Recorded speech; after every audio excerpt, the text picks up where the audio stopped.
Hello students, तो आज हम लोग स्टार्ट करेंगे polymer chemistry. Polymer chemistry JEE mains, JEE advance और नीट के पॉइंट ऑफ व्यू से बहुत इंपॉर्टेंट है।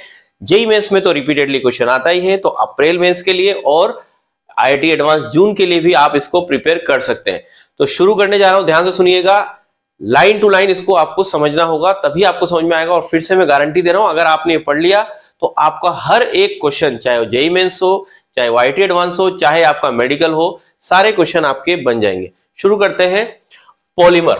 तो सबसे पहले मैं आपको बताऊंगा पॉलीमर केमिस्ट्री में पॉलीमर क्या है। तो पॉलीमर बेटा बेसिकली क्या है कि जो स्मॉल मॉलिक्यूल्स होते हैं उनका लार्ज कलेक्शन, बहुत सारे मॉलिक्यूल्स छोटे वाले स्मॉल मॉलिक्यूल, वो आपस में कोवलेंट बॉन्ड के थ्रू जुड़ते हैं, कनेक्ट होते हैं, और एक लार्ज मॉलिक्यूल का एक बड़े मॉलिक्यूल, ध्यान सुनेंगे, large number of small molecule combined together by covalent bond and form a very large size molecule, बहुत बड़े मॉलिक्यूल का फॉर्मेशन करते हैं, जिसको हम मैक्रो मॉलिक्यूल भी बोलते हैं, जिसका जो मॉलिक्यूलर मास है बहुत हाई होता है।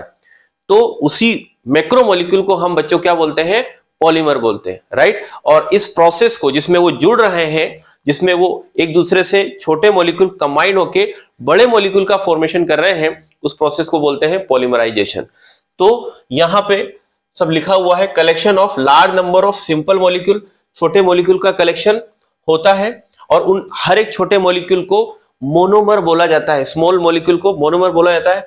वो जुड़ेंगे, कनेक्ट होंगे बाय कोवलेंट बॉन्ड, और किसका फॉर्मेशन करेंगे, मैक्रो मॉलिक्यूल, बड़े मॉलिक्यूल का, जिसका मॉलिक्यूलर मास क्या होगा बच्चों, हाई होगा। मैक्रो मॉलिक्यूल जिसका मॉलिक्यूलर मास क्या होगा, वेरी हाई होगा। तो इसका एग्जांपल हम लेते हैं पॉलीथीन।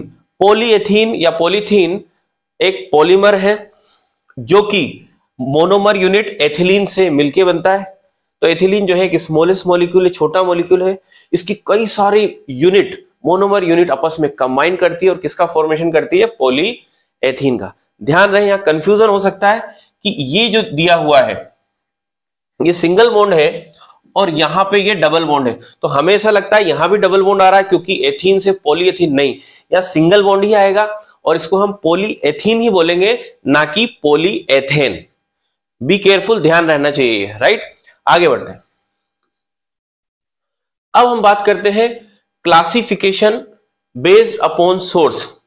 क्लासिफिकेशन करने जा रहे हैं हम किसका, पॉलीमर का, और उसमें सबसे पहले क्लासिफिकेशन है सोर्स के बेसिस पे। तो ये 3 टाइप का होता है बच्चों। पहला है, फर्स्ट है natural polymer, second semi synthetic and third one is synthetic. Natural polymer basically क्या है, प्लांट्स और एनिमल में फाउंड होता है, मिलता है। किस फॉर्म में मिलेगा, अगर हम बात करें किसकी, प्लांट्स की, तो प्लांट्स में आपके पास में सेलुलोज, स्टार्च वगैरह होता है। तो ये सब क्या है, पॉलीमर है, पॉलीमर का टाइप है जो कि प्लांट्स और एनिमल में मिल रहा है। फिर से सुनेंगे, ये सब क्या है, पॉलीमर है। तो इनकी मोनोमर यूनिट पे अगर हम कंसीडर करें तो स्टार्च की जो पॉलीमरिक यूनिट होती है, मोनोमर यूनिट होती है, वो अल्फा डी ग्लूकोज होती है। सेलुलोज की बीटा डी ग्लूकोज होती है मोनोमर यूनिट। इसी तरह से हम प्रोटीन की बात करें तो इसकी मोनोमर यूनिट क्या होती है बच्चों, एमिनो एसिड। तो ये सब कौन से पॉलीमर होंगे, नेचुरल पॉलीमर, जो नेचर में मिलते हैं प्लांट्स और एनिमल में, in the form of starch, cellulose, natural rubber, protein, right. इसके बाद हम बात करेंगे सेमी सिंथेटिक। सेमी सिंथेटिक का मतलब क्या होता है, जो कि natural as well as man made दोनों हो। मतलब जो नेचुरल पॉलीमर था उसके अंदर आपने कुछ अमेंडमेंट किया, कुछ डिराइव किया। तो जैसे सेलुलोज होता है, उसका हमने उसको डिराइव किया, तो सेलुलोज ट्राईएसीटेट बनाया। तो बेसिकली सेलुलोज ट्राईएसीटेट क्या है, रेयोन होता है, आप जानते हैं रेयोन के बारे में। इसी तरह से सेलुलोज नाइट्रेट, ये क्या है, सेमी सिंथेटिक। फिर से सुनेंगे, ये क्या होता है, नेचुरल प्लस मैन मेड। अब हम बात करते हैं बच्चों किसकी, सिंथेटिक पॉलीमर की, जो कि प्योरली मैन मेड होता है। इसमें एग्जांपल है बूना एस और नाइलॉन 66। बूना एस क्या होता है, सिंथेटिक रबर होता है, और नाइलॉन 66 क्या होता है, फाइबर। और भी इससे रिलेटेड एग्जांपल है, मैंने एटसेट्रा यहां पे लिख दिया, जो आगे मैं आपको बताने वाला हूं। तो फर्स्ट क्लासिफिकेशन है सोर्स के बेसिस पर। सेकंड क्लासिफिकेशन हम बात करेंगे force of attraction, force of attraction between molecules. अब ये मॉलिक्यूल्स कौन से हैं, इसकी हम बात करते हैं। तो आपने अभी देखा कि मैंने कई मोनोमर यूनिट को आपस में कंबाइन किया कोवेलेंट बॉन्ड के थ्रू और पॉलीमर मैंने बनाया। तो यहां पे जो हम फोर्स ऑफ अट्रैक्शन की बात करने जा रहे हैं क्लासिफिकेशन में, सेकंड क्लासिफिकेशन में, वो कौन सा फोर्स है? क्या वो कोवेलेंट बॉन्ड है? नो। वो कौन सा फोर्स है उसको सुनेंगे। तो आपका जो भी पॉलीमर बन गया है, जो बड़ा मॉलिक्यूल बन गया है, जो मैक्रो मॉलिक्यूल बन गया है, यूनिट बनी है या पॉलीमेरिक जो चेन बनी है, उनके डिफरेंट डिफरेंट पॉलीमेरिक चेन के बीच का अट्रैक्शन, वो अट्रैक्शन की हम यहां पे बात कर रहे हैं। कंफ्यूज नहीं होना है। तो इसमें IMFA मतलब intermolecular force of attraction between polymeric chain में देख रहे हैं। फिर से सुनेंगे, बिटवीन पॉलीमेरिक चेन, ये विद इन ए चेन भी हो सकती है, with in A polymeric chain भी हो सकता है, या फिर एक पॉलीमेरिक चेन, जैसे यहां पे आप खुद देखें मैंने यहां पे 2 पॉलीमेरिक चेन बनाई है। तो दोनों पॉलीमेरिक चेन के बीच में जो अट्रैक्शन फोर्स है उसकी हम यहां पे बात कर रहे हैं, जो कि फर्स्ट एग्जांपल जो इलास्टोमर है, जो इलास्टोमर है उसमें weak van der Waals force of attraction होता है, इसी की बात की जा रही है। तो इस force of attraction I think समझ में आ गया। तो इसकी जो टाइप है उसमें सबसे पहला इलास्टोमर है, जिसमें कि जो फोर्स ऑफ अट्रैक्शन होता है इंटरमोलिकुलर वो वीक होता है। तो यहां पे पॉलीमेरिक चेन के बीच का फोर्स ऑफ अट्रैक्शन था, जबकि जब पॉलीमर बनता है ड्यूरिंग फॉर्मेशन ऑफ पॉलीमर तो मोनोमेरिक यूनिट जो कंबाइन होती है वो कोवेलेंट बॉन्ड, स्ट्रॉन्ग बॉन्ड के थ्रू जुड़ती है, जबकि यहां पे पॉलीमेरिक यूनिट के बीच का फोर्स ऑफ अट्रैक्शन की मैं बात कर रहा हूं। आई थिंक ये बात समझ में आ गई होगी सबको। आगे हम बात करते हैं। तो ए कैटेगरी हो गई इलास्टोमर की, राइट। फोर्स ऑफ अट्रैक्शन में एक कैटेगरी हो गई इलास्टोमर की। सेकंड कैटेगरी है फाइबर। फाइबर में intermolecular force of attraction between polymer chain are strongest. मतलब क्या है? पॉलीमर चेन के बीच में जो फोर्स ऑफ अट्रैक्शन होगा, पॉलीमर चेन के बीच में जो फोर्स ऑफ अट्रैक्शन होगा वो क्या होगा? स्ट्रॉन्गेस्ट। इलास्टोमर में कम होता है, फाइबर में सबसे ज्यादा होता है। इस तो फोर्स ऑफ अट्रैक्शन किस तरह का हो सकता है पॉलीमेरिक यूनिट के बीच में? किस तरह का फोर्स ऑफ अट्रैक्शन हो सकता है? जैसे इंटरमोलिकुलर फोर्स ऑफ अट्रैक्शन किस तरह का हो सकता है? जैसे हाइड्रोजन बॉन्डिंग, जैसे डाइपोल डाइपोल अट्रैक्शन। जबकि आपने इलास्टोमर में अभी देखा वहां पे किस तरह का फोर्स ऑफ अट्रैक्शन था बच्चों, जल्दी बताओ। वहां पे वीक वंडरवाल फोर्स था, ये आप ध्यान रखेंगे। एग्जांपल क्या है? नायलॉन 6 ये किस तरह का पॉलीमर है? पॉलीएमाइड। इसमें एमाइड लिंकेज मिलता है, जिसमें कि हाइड्रोजन बॉन्डिंग है। जिसमें dipole dipole intermolecular force of attraction है उसमें वो उसके एग्जांपल क्या है? टेरिलीन और डेक्रोन। टेरिलीन और डेक्रोन ये किस तरह का पॉलीमर है? पॉलीएस्टर। ठीक है, तो ये हमें ध्यान रखना है। फाइबर तो कुल मिला के ये है कि इंफॉर्मेटिव भी है और समझने का भी है, तो ये आप बिल्कुल ध्यान रखेंगे। इसको हम अभी आगे इनकी स्ट्रक्चर वगैरह सब कुछ डिटेल में पढ़ेंगे, राइट। अब हम बात करते हैं किसकी? सी, थर्मोप्लास्टिक। अब थर्मोप्लास्टिक क्या है? थर्मोप्लास्टिक में intermolecular force of attraction, thermoplastic polymer में intermolecular force of attraction elastomer से तो ज्यादा होता है और फाइबर से कम। ये देखिए फाइबर जिसमें सबसे ज्यादा है, तो फाइबर से कम और इलास्टोमर से ज्यादा, तो उसको आप क्या बोलते हैं? थर्मोप्लास्टिक। ठीक है, इसमें जो भी ये पॉलीमेरिक चेन है इनके बीच में जो फोर्स ऑफ अट्रैक्शन मैं आपको बता चुका हूं, ये लीनियर भी हो सकती है पॉलीमेरिक चेन और स्लाइटली ब्रांच भी हो सकती है। ठीक है, अब आगे मैं बात करता हूं इसके एग्जांपल क्या है? पॉलीएथीन और पॉलीस्टाइरीन। ये बिल्कुल इंफॉर्मेटिव, बिल्कुल ध्यान में रखना है। पॉलीएथीन एंड पॉलीस्टाइरीन इनके एग्जांपल है। इनके एग्जांपल ये है, सीधा सा आपको वहां पे क्वेश्चन पूछ लिया जाएगा, कॉलम मैचिंग का क्वेश्चन बन जाएगा। ठीक है, आगे बात करें। Can be reshaped, moulded by repeated process of heat, softening and cooling. इसका मतलब क्या है? ये पॉलीमर ऐसा है या ये ऐसा प्लास्टिक है जिसको आप हीट करोगे सॉफ्ट हो जाएगा, और सॉफ्ट करके इसको आप नए शेप में कन्वर्ट कर सकते हो। समझ में आ रही बात? फिर हीट कर, नए शेप में कैसे? हीट करा, नए शेप में कन्वर्ट किया, कूलिंग किया, एक नई शेप बन गई। तो रिपीटेडली हीटिंग एंड कूलिंग करके कई बार इसकी शेप को चेंज किया जा सकता है। और पता है इसमें होता क्या है कि इसकी मैकेनिकल स्ट्रेंथ पे कोई फर्क नहीं पड़ता।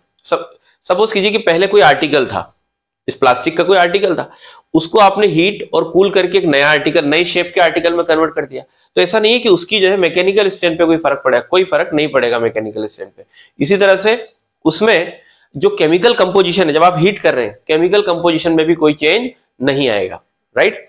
तो यही बात सारी लिखी हुई है कि without any change in chemical composition and mechanical strength. तो अगर आप हीट करते हैं तो केमिकल कंपोजिशन भी चेंज नहीं होगा और मैकेनिकल स्ट्रेंथ भी चेंज नहीं होगा। तो ये है आपका कौन सा, थर्मोप्लास्टिक।